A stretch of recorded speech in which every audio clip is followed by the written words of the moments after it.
Oke, selamat datang, selamat bergabung di dalam acara belajar Alkitab untuk sesi kali ini, di mana kita akan melanjutkan pembahasan kita mengenai surat-surat Paulus. Dan hari ini kita masuk dalam bagian kedua di dalam surat Paulus yang kita akan bahas. Ya, kita bahas ini secara berurut bukan berdasarkan tanggal penulisan, tetapi berdasarkan urutannya di dalam Alkitab. Ya, jadi lebih memudahkan kita untuk belajar.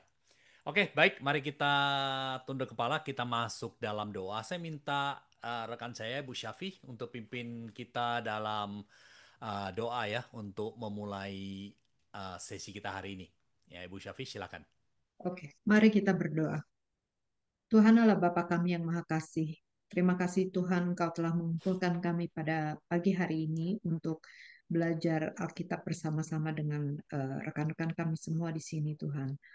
Tuhan tolonglah agar kami boleh mendengarkan firman-Mu dengan jelas, supaya apa yang kami dengar ini boleh menjadi guidance untuk kami setiap hari dalam membaca Alkitab, dalam segala yang kami lakukan juga boleh berdasarkan firman-Mu Tuhan. Tuhan, sebentar kami akan mendengarkan firman-Mu, berkati Pendeta Hengki yang akan menyampaikan firman-Mu, kiranya Tuhan memakai dia, memberikan Roh Kudus supaya apa yang keluar dari mulut bibirnya saja itu hanya daripadamu saja. Terima kasih Tuhan, Engkau berkati kami semua supaya kami semua juga boleh mendengarkannya dan mengerti dengan jelas apa yang disampaikan melalui firman-Mu Tuhan. Terima kasih Tuhan, hanya di dalam nama Yesus Kristus kami panjatkan doa ini. Amin. Amin. Oke, terima kasih. Nah, kalau kita berbicara mengenai Korintus ya, ini atau jemaat Korintus ini merupakan sebuah jemaat yang menarik sekali. Atau sebelum kita masuk ke sana, secara cepat begini. Surat Korintus yang kita akan pelajari hari ini barangkali adalah merupakan surat yang ketiga yang ditulis oleh Paulus ya. Surat pertama yang ditulis itu kemungkinan besar adalah satu Tesalonika. Kemudian surat kedua itu kemungkinan adalah Galatia. Ada yang mengatakan Galatia yang lebih dulu ditulis baru satu Tesalonika. Tetapi kemudian kebanyakan sarjana Alkitab itu setuju bahwa surat ketiga yang ditulis itu adalah surat satu Korintus ini. Nah, Korintus ini merupakan satu kota yang pada zaman itu merupakan terhitung kota metropolitan. Ya, Paulus pernah tinggal di sana dalam perjalanan misi, dia mendirikan gereja di sana, dan kemudian waktu dia menulis kepada jemaat Korintus ini, yang suratnya dalam surat satu Korintus ini, dia kemungkinan pada saat itu sementara melayani di Efesus. Oke, dan dia menulis surat kepada mereka karena beberapa hal yang nanti kita akan bahas. Nah, juga untuk pendahuluan secara cepat, kemungkinan ya sarjana Alkitab itu percaya dan kita mempelajari Alkitab itu kemungkinan surat Korintus itu total ada empat ya, dua yang diterima sebagai kanon sebagai bagian dari Alkitab yang kita sebut sebagai surat satu Korintus dan kemudian surat 2 Korintus. Tetapi kalau kita lihat coba buka Alkitab saudara di dalam satu Korintus pasal 5 ayat yang ke-9, di situ kita melihat ada indikasi bahwa sebelum surat satu Korintus ini, Paulus ada menulis surat yang lain kepada jemaat Korintus. Ya, dia katakan dalam suratku yang kutulis kepadamu, yang telah kutulis kepadamu, supaya kamu jangan bergaul dengan orang-orang cabul dan seterusnya.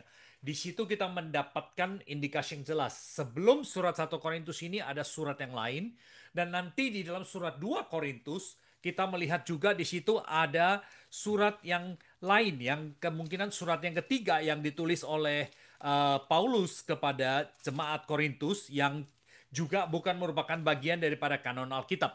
Ya, jadi total ada empat, tetapi hanya dua yang Roh Kudus inspirasikan dan menjadi bagian dari kanon Alkitab, yaitu surat satu dan 2 Korintus.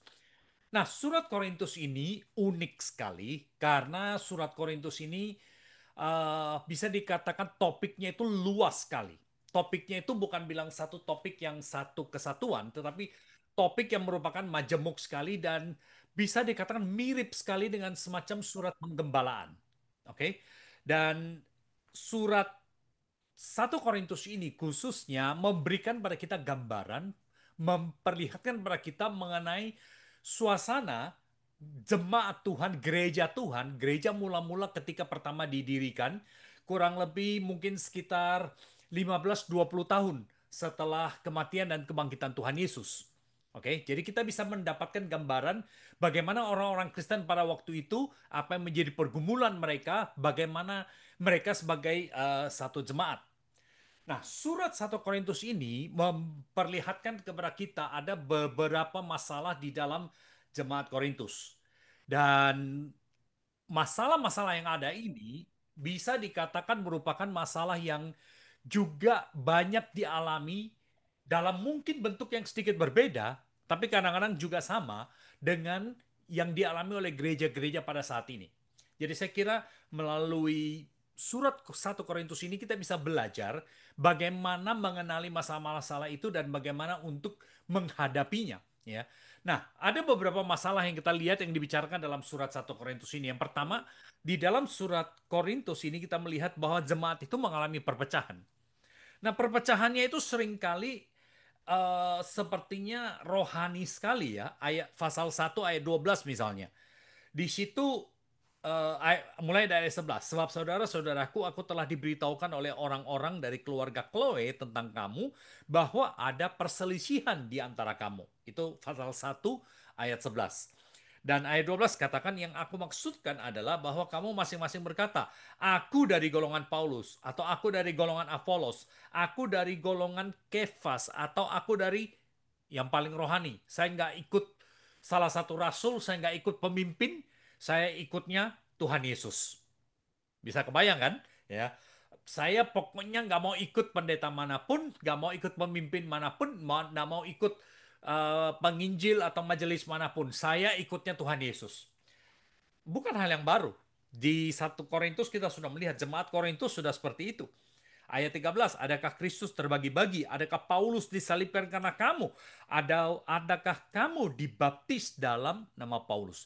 Jadi di dalam jemaat itu kita melihat ada terjadi perpecahan yang bisa dikatakan perpecahan yang cukup serius, perpecahan yang cukup besar. Mereka masing-masing mau menunjukkan bahwa mereka ini mengikuti pemimpin-pemimpin yang populer. 1 Korintus pasal 3, ya, saya kasih kesempatan saudara buka Alkitab saudara, ya. 1 Korintus pasal yang ketiga, coba lihat di dalam ayat yang ketiga. Paulus mengatakan kamu itu masih manusia duniawi. Sebab jika di antara kamu ada iri hati dan perselisihan, bukankah hal itu menunjukkan bahwa kamu manusia duniawi dan kamu hidup secara manusiawi? Istilah manusia duniawi, manusia uh, orang yang hidup secara manusiawi di sini menunjukkan bahwa sekalipun mereka itu sudah percaya kepada Tuhan Yesus, sekalipun mereka sudah diselamatkan, cara kehidupan mereka, pola kehidupan mereka, sikap mereka, perilaku mereka di dalam gereja itu tetap tidak menunjukkan diri sebagai orang-orang yang sudah disucikan. Oke, tema yang kita pakai hari ini adalah gereja sebagai eklesia. Eklesia itu bahasa Yunani yang saya yakin di gereja teman-teman sudah sering mendengarkan istilah itu, eklesia, dari kaleo, ya, kelompok orang-orang yang dipanggil keluar atau kelompok orang-orang yang diasingkan. Secara rohani, secara status mereka diasingkan, mereka dikuduskan, tetapi kehidupan mereka terpecah belah, dan terpecah belahnya mereka mempergunakan alasan apa? Alasan-alasan yang kedengarannya rohani. Ada yang barangkali mengatakan Paulus itu yang mendirikan gereja ini, saya ikut pendiri gereja. Ada yang mengatakan Petrus itu murid Tuhan Yesus yang mula-mula, dia yang dipanggil Tuhan untuk menjadi batu penjuru dan seterusnya. Ada yang mengatakan saya tidak mau ikut manusia, saya ikut Apolos. Apolos itu orang yang seperti ini, seperti itu. Paulus mengatakan kalau kamu masih ngomong seperti itu, jadi apakah Apolos? Ya, ayat yang kelima, pasal 3 ayat 5. Jadi apakah Apolos? Apakah Paulus? Pelayan-pelayan Tuhan yang olehnya kamu menjadi percaya, masing-masing menurut jalan yang diberikan Tuhan kepadanya. Aku menanam, Apolos menyiram, tetapi Allah yang memberi pertumbuhan. Jadi mereka melihat ada perbedaan di antara para pemimpin gereja Dan perbedaan itu bukan membuat mereka saling melengkapi, tapi justru membuat mereka berselisih, membuat mereka pecah. Hal yang kedua yang kita lihat di sini adalah bahwa ternyata di dalam jemaat Korintus kehidupan moral mereka itu bejat sekali, ya. Di dalam pasal yang kelima kita melihat di situ bahwa ada percabulan di antara kamu dan bahkan percabulan di dalam pasal 5 ayat 1. Percabulan yang begitu rupa sehingga tidak terdapat sekalipun di antara bangsa-bangsa yang tidak mengenal Allah, yaitu ada orang yang hidup dengan istri ayahnya. Gambaran yang kita lihat di sini ada anak yang punya hubungan yang tidak benar dengan ibu tirinya. Ya, ada yang mengatakan ini adalah ibu tiri, ada yang mengatakan ini kemungkinan bahkan ibu kandung. Paulus mengatakan ini sudah nggak benar. Bahkan dalam dunia saja, di antara orang yang tidak mengenal Tuhan saja, ini tidak pernah terjadi. Bagaimana mungkin ini terjadi di antara kamu? Dan bukan saja demikian, tetapi mereka bahkan membanggakan kerohanian mereka. Mereka mengatakan bahwa ini bukan mereka tidak meninggalkan, mereka tidak berduka cita, tetapi mereka membiarkan itu terjadi di antara mereka. Ada immoralitas, ada kehidupan yang tidak benar di antara mereka, ya. Ada percabulan di antara mereka. Kita lihat itu di dalam pasal yang ke-6, mulai dari ayat yang ke-12 misalnya, atau kalau kita lihat di situ misalnya dari ayat yang ke-16, pasal 6 ayat 16. Atau tidak tahukah kamu bahwa siapa yang mengikatkan dirinya pada perempuan cabul menjadi satu tubuh dengan dia? Sebab demikianlah kata Nas, keduanya akan menjadi satu daging. Yang kita lihat di sini kemungkinan besar adalah di sini ada anggota gereja yang kemudian tidur dengan perempuan-perempuan dan membayar perempuan-perempuan jalanan, ya. Percabulan, imoralitas terjadi di dalam gereja dan gereja membiarkan, gereja tolerir untuk hal ini terjadi. Hal yang ketiga kita lihat di sini, masalah lain yang kita lihat dalam jemaat di sini adalah di dalam pasal yang ke-6, ya. Mari kita buka pasal yang ke-6. Dalam bahasa Indonesia itu diberikan judul yang bagus sekali, mencari keadilan pada orang yang tidak beriman. Pasal 6 ayat 1. Apakah ada seorang di antara kamu yang jika berselisih dengan orang lain berani mencari keadilan pada orang-orang yang tidak benar, bukan pada orang-orang kudus? Ya. Gambaran yang kita lihat di sini adalah bahwa ketika di dalam jemaat Korintus mereka bersengketa, mereka bukan selesaikan secara persaudaraan di dalam gereja, tetapi mereka membawa keluar. Mereka membiarkan bukan orang Kristen untuk menghakimi mereka, untuk menentukan siapa yang benar dan siapa yang salah. Paulus katakan, yang benar, ya, yang benar. Masa urusan gereja itu diselesaikan di pengadilan? Masa urusan gereja itu diselesaikan di luar gereja? Pasal 6 ayat yang ketiga, tidak tahukah kamu bahwa kita akan menghakimi malaikat-malaikat? Jadi apalagi perkara-perkara biasa dalam hidup kita sehari-hari. Teguran yang keras sekali kepada Paulus bahwa cara hidup mereka tidak bisa menjadi contoh, tidak bisa menjadi teladan, tidak bisa menarik orang-orang yang di luar. Orang di luar akan mengatakan, coba lihat itu orang Kristen. Mereka nggak, bukan saja mereka ribut di antara mereka, tapi untuk menyelesaikan masalah mereka, mereka bawa sampai kepada pengadilan, mereka bawa sampai kepada orang luar. Hal yang lain yang kita lihat di sini itu di dalam pasal yang ketujuh, ya. Dalam pasal yang ketujuh kita lihat di situ dikatakan mengenai pernikahan. Ada perdebatan mengenai kalau sudah bercerai itu bagaimana? Apakah kalau misalnya saya menjadi Kristen dan suami atau istri saya bukan Kristen, saya boleh menceraikan lalu mengambil suami atau istri yang baru? Atau sesudah bercerai itu masih boleh menikah apa enggak? Lalu di dalam pernikahan itu bagaimana hubungan antara suami dan istri? Ya, apakah boleh misalnya untuk dikatakan tidak tidur bersama atau tidak bersama-sama dengan alasan-alasan tertentu? Nah, ini menjadi isu yang besar di antara mereka. Ya.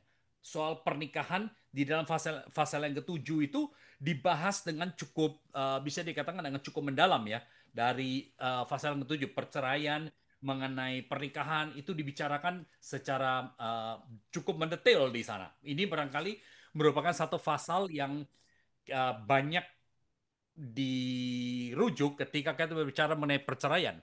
Kemudian pasal yang ke-8, masalah lain yang timbul di sini adalah mengenai kebebasan. Kalau saya menjadi orang Kristen, saya sudah percaya Tuhan, bukankah berarti saya bebas? Saya punya kebebasan. Dan kalau saya punya kebebasan, apakah itu berarti saya bisa melakukan apa saja yang saya mau? Isu di dalam pasal 8 ini adalah saya tahu makan daging yang dipersembahkan kepada berhala itu tidak ada yang namanya berhala. Jadi mau ditaruh di depannya patung, mau disembah kepada patung, kepada berhala, saya tahu itu nggak ada apa-apa. Tetapi Paulus mengatakan, kamu punya pengetahuan itu, tapi orang lain kan tidak melihat seperti itu.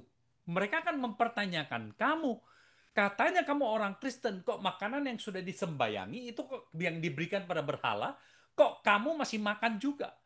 Orang Kristen, orang Korintus waktu itu menjawab dengan apa ya? Bisa dikatakan dengan sombong.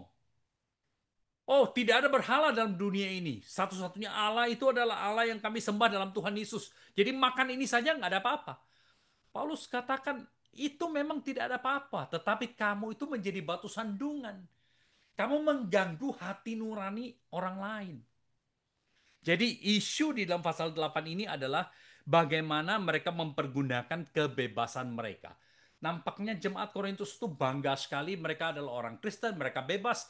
Dan bagi mereka, bebas itu berarti mereka bisa melakukan apa saja yang mereka mau lakukan. Tidak peduli apa yang dipikirkan, apa yang dikatakan oleh orang lain.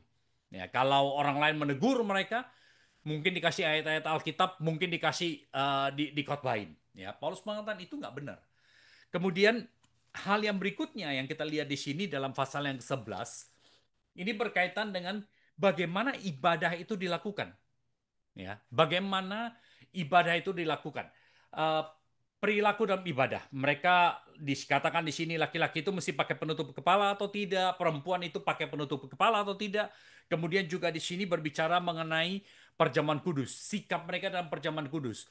Perjamuan kudus mereka itu berbeda dengan yang kita biasa lakukan sekarang di mana itu cuman roti dan anggur sebagai satu simbol yang bukan makanan mengenyangkan. Rupanya pada waktu itu perjamuan kudus itu adalah merupakan mungkin kayak kita sekarang ini adalah habis gereja makan siang gitu atau habis gereja makan malam ya.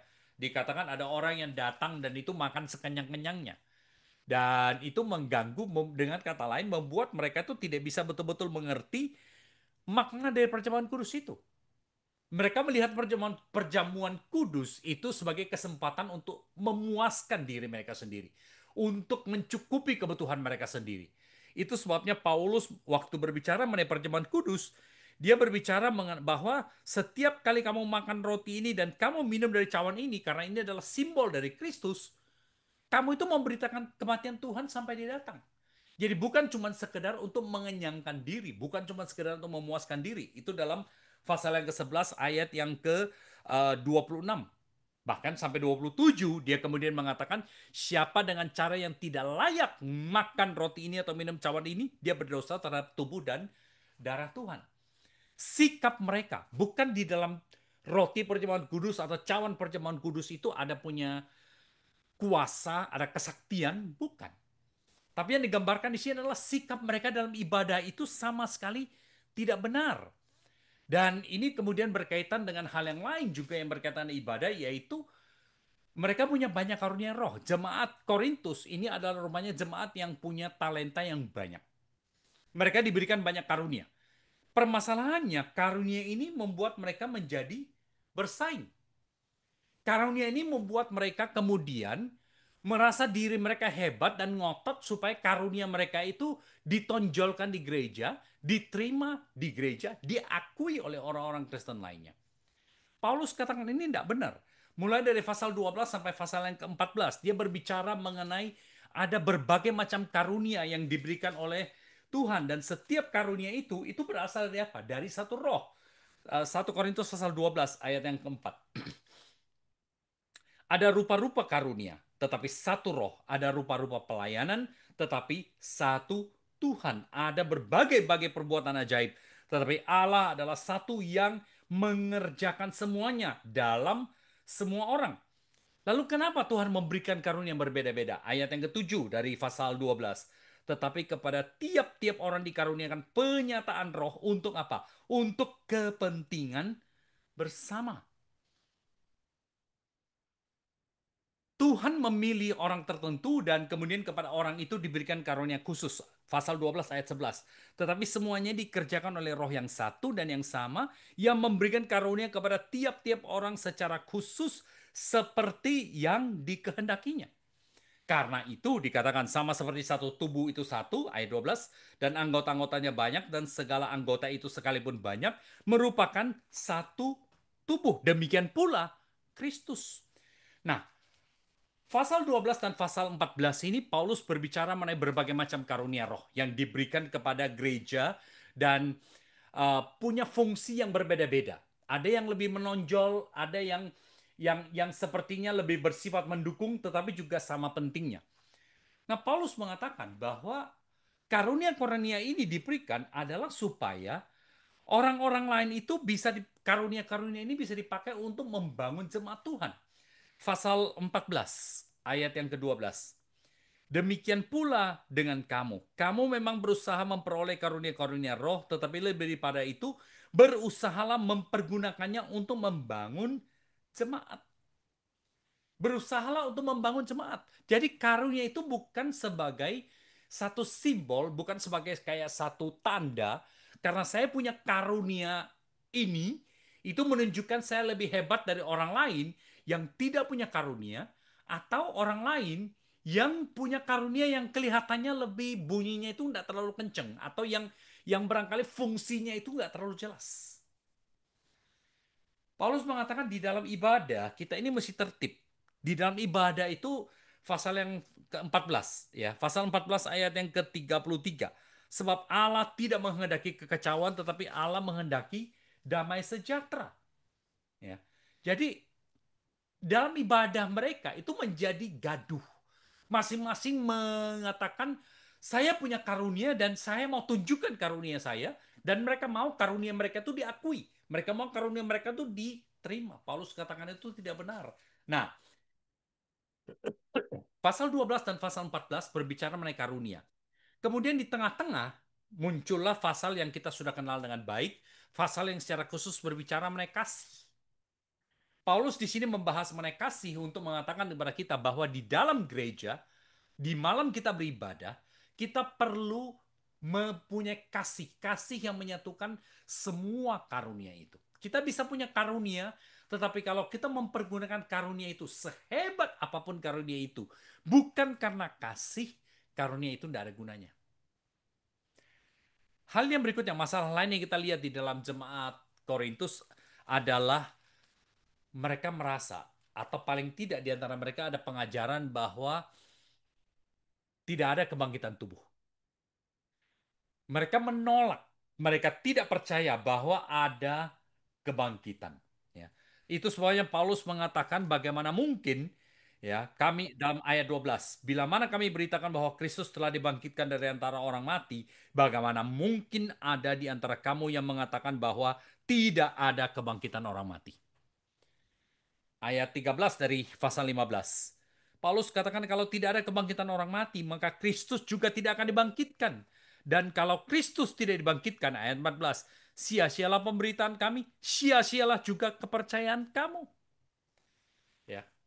Jadi menurut kepintaran mereka, ingat, jemaat Korintus ini jemaat yang punya banyak talenta, punya banyak bakat, punya banyak kemampuan. Ini bisa dikatakan terdiri dari orang-orang hebat di dalam jemaat ini.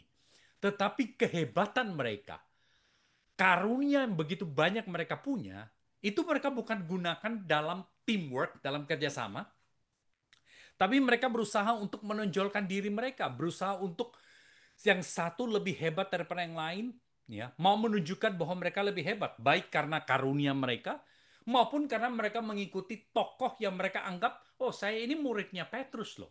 Oh saya ini muridnya Apolos, saya muridnya Paulus.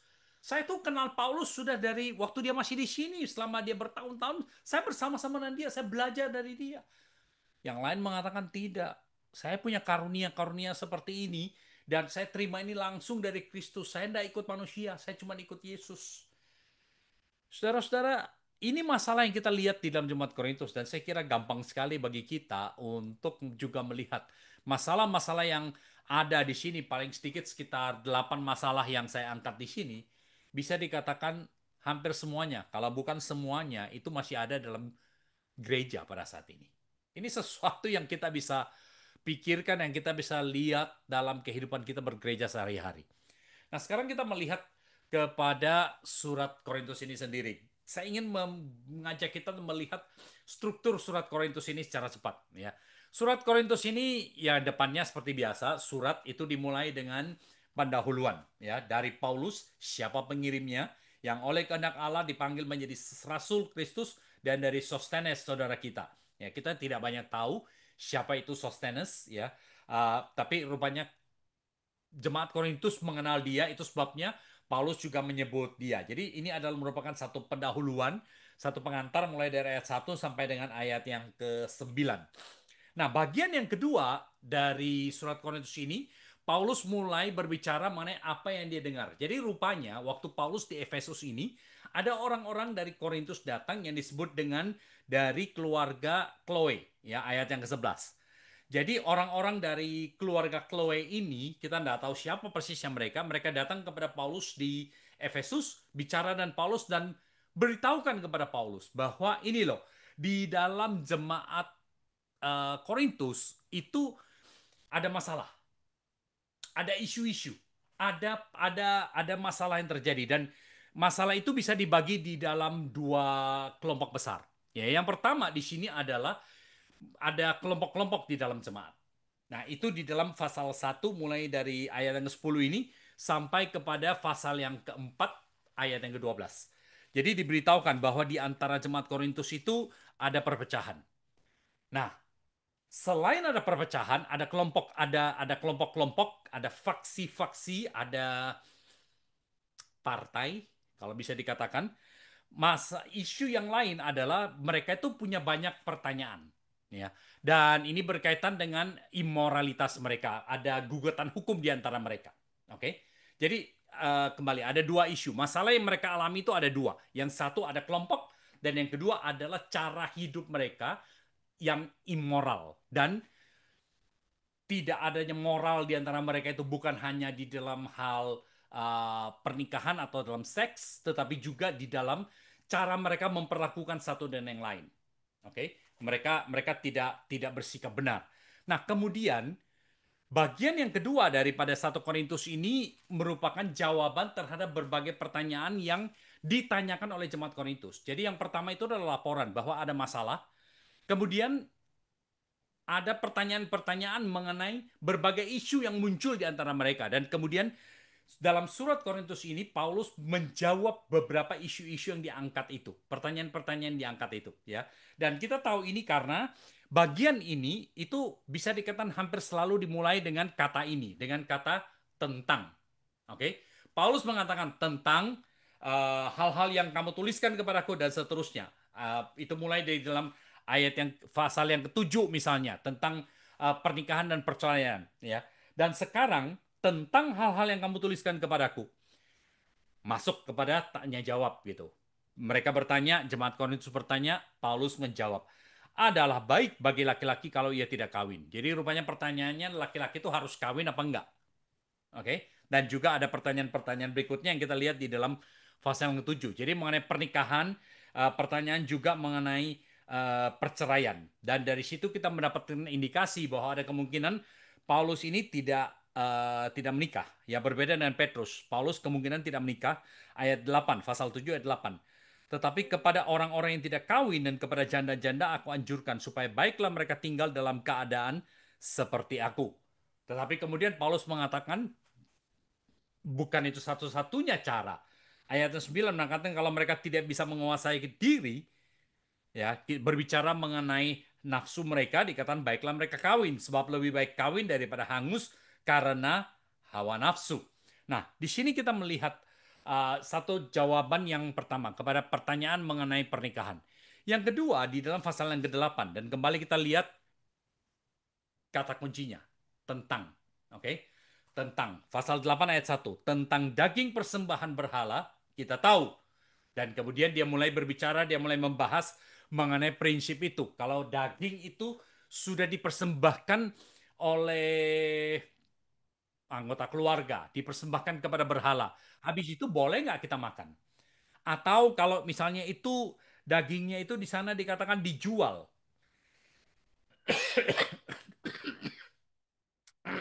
daging itu dijual. Kita tahu bahwa penjual daging itu waktu dagingnya disembelih itu dipersembahkan kepada berhala. Boleh nggak dibeli? Apakah itu menajiskan ya? Mulai dari pasal 8 pasal 8 sampai dengan pasal 11 itu pada dasarnya berbicara mengenai kebebasan mereka, mengenai cara hidup mereka ya. Di dalam pasal yang ke-10 misalnya itu berbicara banyak sekali mengenai soal makanan itu ya. Dan Paulus mengatakan kebebasan kamu itu bukan berarti kamu itu harus selalu menentang budaya yang ada. Tapi juga kebebasan kamu itu bukan berarti kamu itu bisa bebas mengikuti apa yang ada di dalam dunia dengan alasan mengatakan saya sudah percaya Yesus kok, saya bebas untuk melakukan apa saja yang saya mau. Paulus di sini mengingatkan kepada mereka bahwa sekalipun segala sesuatu diperbolehkan di dalam pasal 10 ayat 23. Kamu punya kebebasan, kita sebagai orang Kristen, kita punya kebebasan. Tetapi Paulus mengatakan segala sesuatu boleh, tetapi bukan berarti segala sesuatu itu berguna. Segala sesuatu diperbolehkan, tetapi bukan berarti segala sesuatu itu membawa keuntungan. Bahkan dia berikan prinsipnya di situ dalam ayat 24. Jangan seorang pun mencari keuntungannya sendiri, tetapi hendaklah tiap-tiap orang mencari keuntungan orang lain. Lalu dia berikan contohnya dalam ayat 25. Pasal 10 ayat 25. Kamu boleh makan segala sesuatu yang dijual di pasar daging tanpa mengadakan pemeriksaan karena keberatan-keberatan hati nurani. Ini yang tadi saya katakan. Penjual dagingnya sudah mempersembahkan ini kepada berhala. Waktu saya datang beli daging itu, saya perlu tanya nggak, ini kamu sudah sembayangi atau belum? Paulus katakan nggak usah tanya yang begitu punya. Bumi dan segala isinya adalah milik Tuhan.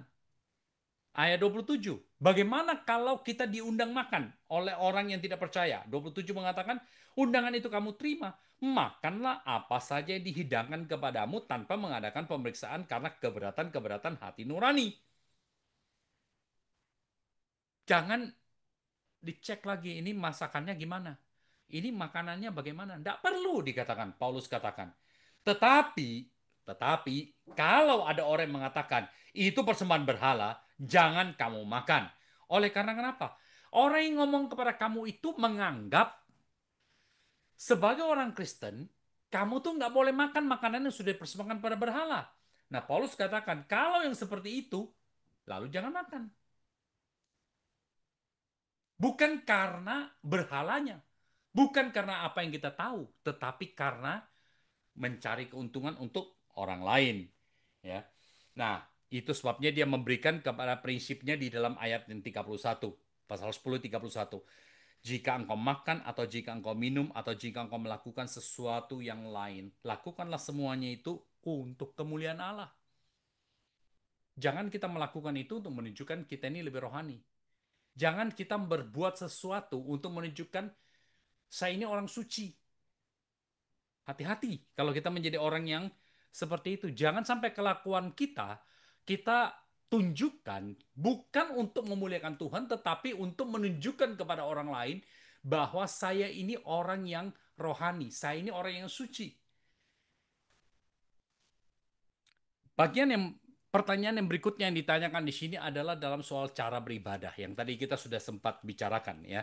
Mulai dari pasal yang ke-11 sampai dengan pasal yang ke-14 itu berbicara mengenai aturan-aturan mengenai ibadah, bagaimana mempergunakan karunia roh yang ada, bagaimana mempergunakan berbagai talenta yang diberikan, sikap mereka, perilaku mereka, cara mereka berpakaian dan seterusnya, aturan-aturan yang mereka harus punya, termasuk yang dibahas di situ kembali lagi adalah aturan yang berhubungan dengan perjamuan kudus dan di dalam pasal yang ke-14 itu secara khusus dibahas mengenai orang yang berbahasa lidah, ya. Kalau ada yang berbahasa lidah, dia harus mungkin 2 3 orang, tidak boleh terlalu banyak, dan kemudian harus ada yang menerjemahkan, harus ada yang menjelaskan apa yang dikatakan oleh orang yang sementara berbahasa lidah itu. Nah, yang berikutnya di sini kembali lagi di dalam pasal yang ke-15 ya, ayat 1. Dan sekarang saudara-saudara, aku mau mengingatkan kepada kamu, kita lihat kembali ada transisi di sini. Biasanya Paulus pakai kata tentang ya, tentang ini, tentang itu, tentang ini ya. Di sini yang mengatakan dan tentang kebangkitan ya. Sekarang saya mau bicara mengenai kebangkitan. Oke? Dan ini adalah bagian yang pertanyaan yang keempat yang diangkat di situ mengenai kebangkitan orang mati. Dan Paulus di sini memberikan gambaran secara terstruktur, secara jelas mengenai kebangkitan, ya. Dan dia memberitahukan kita ini akan dibangkitkan secara tubuh. Urutannya adalah Kristus lebih dahulu, karena Kristus itu menjadi buah sulung dan kita akan dibangkitkan sama seperti Dia dibangkitkan. Ya, jadi kematian sudah dikalahkan, buktinya apa? Kristus sudah dibangkitkan. Yesus dibangkitkan bukan secara rohani, tetapi Kristus dibangkitkan secara fisik. Karena itu dia mengatakan kebangkitan secara fisik itu adalah hal yang penting. Karena kalau Kristus tidak dibangkitkan, iman kita tidak ada gunanya. Cara hidup kita, apa yang kita percaya, apa yang kita pegang, itu tidak ada gunanya. Kebangkitan Kristus memberikan pada kita makna mengenai segala sesuatu yang saudara dan saya lakukan. Itu di dalam pasal yang ke-15. Dan kemudian terakhir di situ bagian yang terakhir, pertanyaan mereka adalah mengenai sumbangan untuk orang-orang suci, orang-orang yang ada di Yerusalem. Pasal 16 ayat 1, tentang pengumpulan uang bagi orang-orang kudus. Ya, hendaklah kamu berbuat sesuai petunjuk yang diberikan padamu kepada jemaat-jemaat di Galatia. Tadi saya sudah katakan surat Galatia itu ditulis lebih dahulu. Mungkin Galatia adalah surat yang pertama, mungkin 1 Tesalonika adalah surat pertama. Kita tidak tahu, tetapi jelas bahwa Korintus ditulis setelah Tesalonika, setelah 1 Tesalonika ditulis setelah surat Galatia.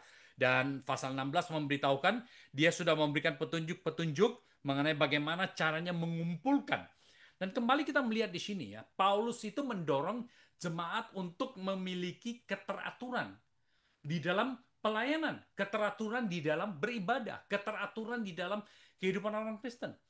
Orang Kristen itu bebas. Kita tidak tunduk kepada aturan duniawi, tetapi bukan berarti kita lalu bisa berbuat semau maunya, bisa hidup semau maunya. Paulus katakan semua itu ada aturan. Itu sebabnya dikatakan di dalam pasal 16 ayat yang kedua. Pada hari pertama dari tiap-tiap minggu, hendaklah kamu masing-masing sesuai dengan apa yang kamu peroleh, menyisihkan sesuatu, menyimpannya di rumah, supaya jangan pengumpulan itu baru diadakan kalau aku datang. Ya. Dan kemudian sesudah aku tiba, aku akan mengutus orang-orang yang kamu anggap layak. Bukan sembarang orang mengurusi keuangan dengan surat ke Yerusalem untuk membawa pemberianmu.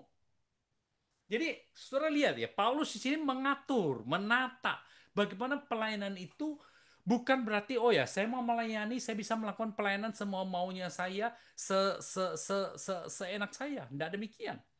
Nah, baru kemudian pasal 16 ini juga merupakan berbicara mengenai penutup ya dari pasal 16 dia berbicara mengenai rencananya di mana dia akan datang kembali kepada Korintus dan ayat 6 pasal 16 ayat 6 dan di Korintus mungkin aku akan tinggal beberapa lamanya dengan kamu atau mungkin aku akan tinggal selama musim dingin supaya kamu dapat menolong aku untuk melanjutkan perjalananku ya dan ayat yang ke-8 tetapi aku akan tinggal di Efesus sampai pada hari raya Pentakosta sebab di sini itu seperti kita tahu surat 1 Korintus ditulis dari Efesus sebab di sini banyak kesempatan bagiku untuk mengerjakan pekerjaan besar dan penting sekalipun ada banyak penentang.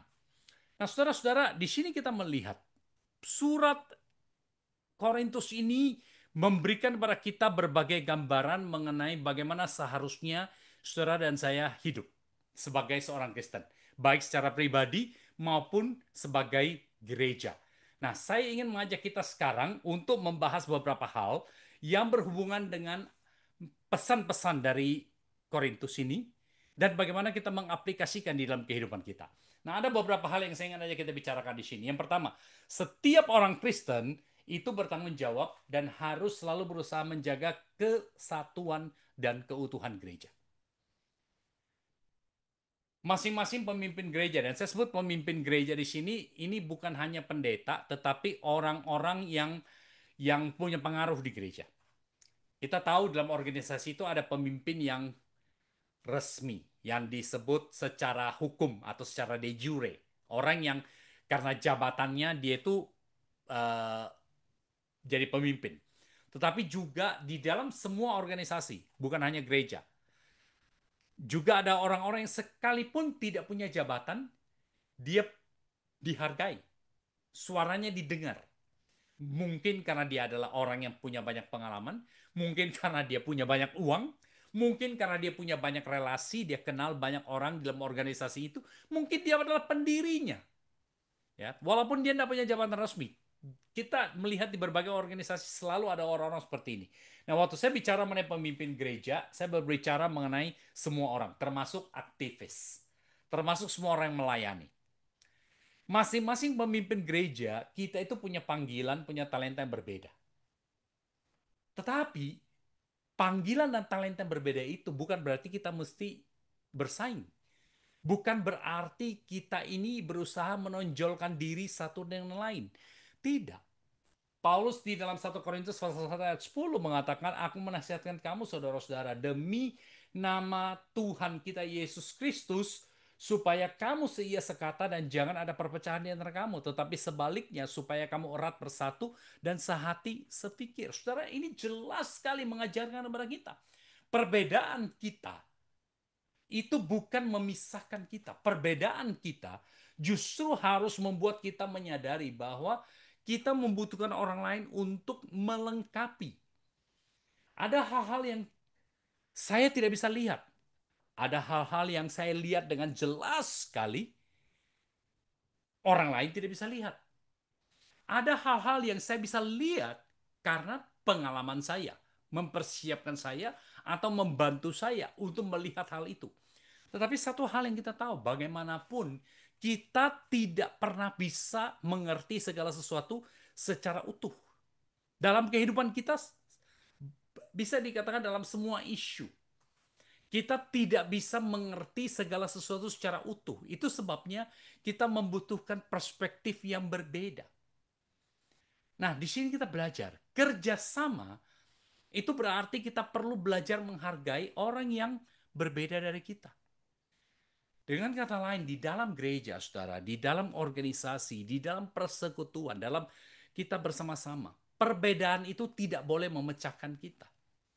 Perbedaan itu justru memperkaya kita, membuat kita melihat apa yang kita tidak bisa lihat, membuat kita bisa memahami apa yang kita tidak bisa pahami karena pengalaman kita yang terbatas, karena pengetahuan kita yang terbatas, kita membutuhkan orang lain. Alkitab di dalam 1 Korintus ini memperlihatkan kepada kita ilustrasi mengenai tubuh. Tubuh itu berbeda-beda. Ada yang berfungsi sebagai mata, ada yang berfungsi sebagai telinga, ada yang berfungsi sebagai tangan, bahkan tangan pun punya jari-jari yang berbeda-beda. Ya, kalau satu bagian jari ini tidak berfungsi atau separuh dari badan, bagian tertentu dari badan tidak berfungsi, maka badan ini menjadi lumpuh, menjadi tidak bisa bekerja dengan baik. Paulus mengatakan sebagai pemimpin gereja, jangan sampai kita mempergunakan posisi kita, mempergunakan karunia kita, mempergunakan kemampuan kita untuk merusak orang lain, untuk menjatuhkan orang lain, atau kita mempergunakan apa yang kita punya itu untuk mengangkat diri kita untuk menunjukkan pada orang lain, saya lebih hebat dibandingkan dengan orang-orang yang ada di sekitar saya. Kita bertanggung jawab untuk bekerja sama. Dikatakan yang satu menanam, yang lain menyiram, Tuhan yang menumbuhkan. Hal yang kedua, yang pelajaran yang kedua yang kita lihat di sini. Sebagai seorang Kristen, kita perlu menjaga kesucian kita. Kita perlu punya standar yang tinggi dalam, bukan hanya dalam hal moral, tetapi juga di dalam sikap, dalam perilaku kita. Kelakuan kita itu mewakili Kristus. Dan itu berarti dalam kelakuan kita, kita perlu menunjukkan kepada orang-orang dalam dunia ini bahwa kita adalah milik Tuhan. Nah, itu berarti saudara-saudara, dalam segala bagian kehidupan kita, firman Tuhan itu menjadi standar. Selalu firman Tuhan menjadi standar. Yang menjadi standar bukan hanya dalam hal moral, tetapi juga dalam kelakuan kita. apa yang boleh kita lakukan atau apa yang kita tidak boleh lakukan, itu bukan berdasarkan saya mau atau tidak. 1 Korintus pasal yang ke-6 itu jelas sekali memberitahukan pada kita mulai dari ayat 19 dan ayat 20 bahwa tubuh kita itu adalah bait Roh Kudus. Tubuhmu adalah bait Roh Kudus, diam dalam kamu. Dan kamu bukan milik kamu sendiri, sebab kamu telah dibeli, harganya telah lunas dibayar. Karena itu dikatakan, muliakanlah Allah dengan tubuhmu. Di sini tidak dikatakan bahwa kita memuliakan Allah, itu hanya dengan rohani kita, dengan iman kita. Ayat ini jelas sekali memberitahukan kepada kita. Kita memuliakan Allah melalui apa? Kelakuan kita. Melalui hal-hal yang bersifat fisik yang kita punya. Melalui hal-hal yang bersifat tanda kutip duniawi yang kita punya. Segala yang Tuhan berikan pada kita dikatakan itu adalah milik Tuhan. Dan kita perlu memuliakan Allah dengan perilaku kita, dengan cara hidup kita. Bukan hanya mengatakan, oh ya, saya memuliakan Allah di gereja, saya memuliakan Allah dengan cara yang rohani. Perilaku kita, cara hidup kita, itu perlu mengikuti standar firman Tuhan. Dalam pasal yang ke-8, tetapi jagalah, jangan sampai kebebasan kita, dikatakan, ayat 9, menjadi batu sandungan bagi orang-orang yang lemah. Pasal yang ke-10 ayat 23 dan 24. Tadi saya sudah bacakan. Segala sesuatu diperbolehkan. Benar. Tetapi bukan segala sesuatu berguna. Segala sesuatu diperbolehkan. Benar. Tetapi bukan segala sesuatu membangun. Janganlah seorang pun mencari keuntungan diri sendiri. Tetapi hendaklah tiap-tiap orang mencari keuntungan bagi orang lain. Ya, ayat 31, aku menjawab, jika kamu makan, jika kamu minum, atau jika kamu melakukan sesuatu yang lain, hendaklah semuanya itu untuk kemuliaan Allah. Firman Tuhan. Bagaimana orang melihat Tuhan? Itu harus selalu menjadi patokan kita. Dalam semua yang kita lakukan dalam kehidupan kita, apapun yang kita lakukan, cara kita memperlakukan orang lain, kata-kata yang keluar dari mulut kita, yang kita harus pikirkan adalah apakah yang saya katakan, apakah yang saya lakukan, apakah cara saya memperlakukan atau bersikap kepada orang lain, cara saya bekerja, apakah semuanya itu bisa mempermuliakan Tuhan. Bukan soal saya suka atau tidak, tetapi apakah yang saya perbuat, cara saya mengeritik orang, cara saya berdagang, cara saya memperlakukan anak saya, suami atau istri saya, orang tua saya. Saya bukan berbicara mengenai hak saya. Tetapi apakah apa yang saya lakukan itu memuliakan Tuhan atau tidak? Meninggikan Tuhan atau tidak? Itu seharusnya menjadi patokan yang tidak bisa ditawar bagi orang Kristen.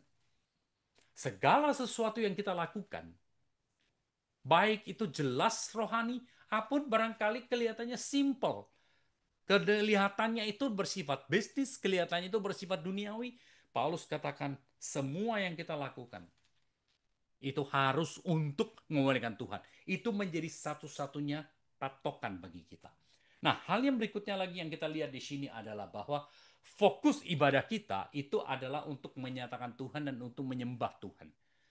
Ibadah bukan supaya kita datang untuk mendapat berkat. Ingat baik-baik hal itu. Kita beribadah itu adalah untuk menyembah Tuhan. Namanya beribadah. Kita datang ke gereja, saudara, itu bukan untuk mendapat berkat. Kita datang ke gereja bukan untuk menyalurkan bakat. Kita datang ke gereja bukan untuk menunjukkan bahwa saya ini orang rohani. Saya datang ke gereja, saya bawa Alkitab besar. Saya hafal seluruh cerita Alkitab ini. Bukan. Kita datang ke gereja adalah supaya kita beribadah, supaya kita menyembah Tuhan. Bukan supaya orang lihat hebat. Coba lihat dia kalau menyanyi bagus, dia kalau ngajar bagus, dia kalau apapun yang dia lakukan, pelayanannya itu jauh lebih bagus daripada orang lain. Kita datang ke gereja, saudara, bukan untuk menunjukkan saya lebih hebat dari orang lain. Bukan untuk menunjukkan talenta saya. Dan itu sebabnya, dalam persekutuan Kristen, saudara, menyatakan kasih dan kepedulian, itu adalah unsur penting dalam ibadah kita. Talenta kita adalah untuk saling melengkapi. Talenta kita adalah untuk saling membangun satu dengan yang lain. Bukan untuk menunjukkan kehebatan kita.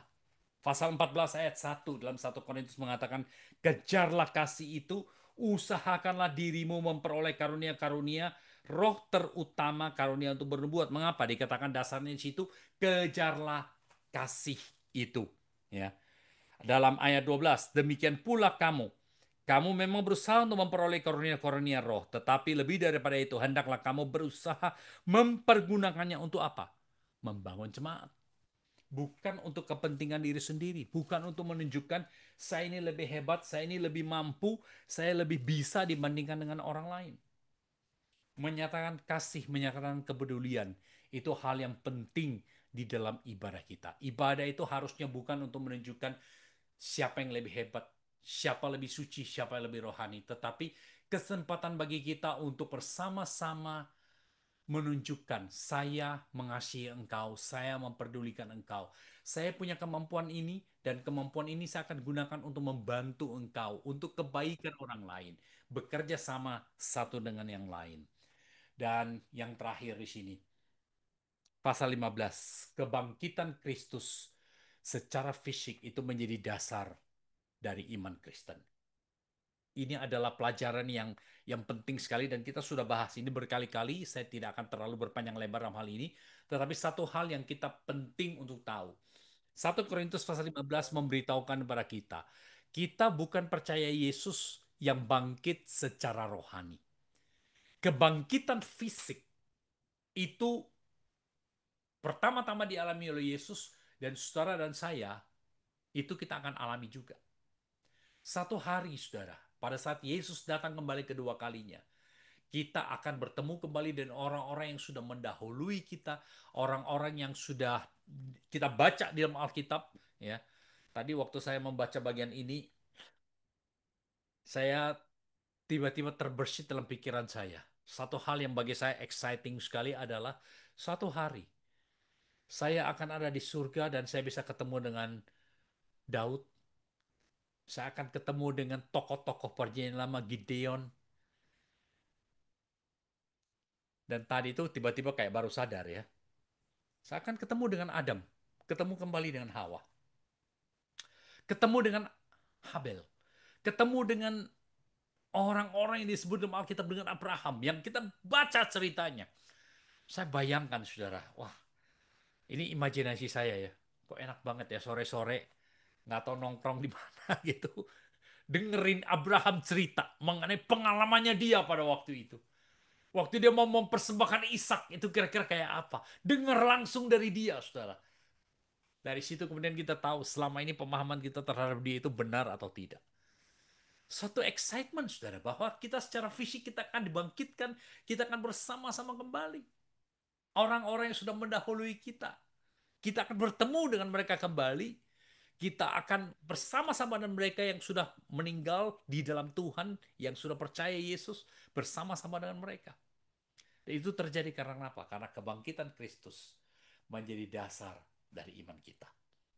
Nah, saudara-saudara, ini beberapa hal yang kita bisa pelajari secara 1 Korintus. Dan kita diingatkan, kehidupan kita ini merupakan satu kehidupan yang penuh dengan warna-warni. Kehidupan kita ini penuh dan kehidupan yang tidak selalu bilang itu jalannya itu kelihatan lurus. Tetapi saudara, apapun yang terjadi di dalam hidup kita, satu hal yang kita pelajari. Tuhan itu selalu berbicara pada kita dan kita perlu belajar untuk mendengar apa yang dikatakan oleh Tuhan kepada kita. Saya harap saudara pembahasan kita pada hari ini dalam 1 Korintus menolong kita untuk bisa kembali mencintai Alkitab dan membaca ayat-ayat ini bisa lebih hidup. Saya mendorong saudara kalau belum, saudara baca sendiri kitab 1 Korintus ini dan nikmati ayat-ayat yang dinyatakan dalam firman Tuhan ini. Biarkan firman Tuhan ini berbicara kepada kita secara pribadi. Oke, mari kita tunduk kepala saudara, kita masuk dalam doa. Bapa kami dalam surga, kami bersyukur padamu untuk kesempatan pada hari ini boleh berkumpul bersama-sama untuk belajar dari firman-Mu dan kami berdoa apa yang kami sudah bicarakan mengenai 1 Korintus bukan menjadi pengetahuan kami secara otak, secara kognitif, tetapi menolong kami untuk lebih mengenal Engkau, lebih mencintai firman-Mu, dan lebih bisa merasakan bagaimana firman-Mu itu hidup di dalam diri kami. Dalam nama Tuhan Yesus kami berdoa. Amin.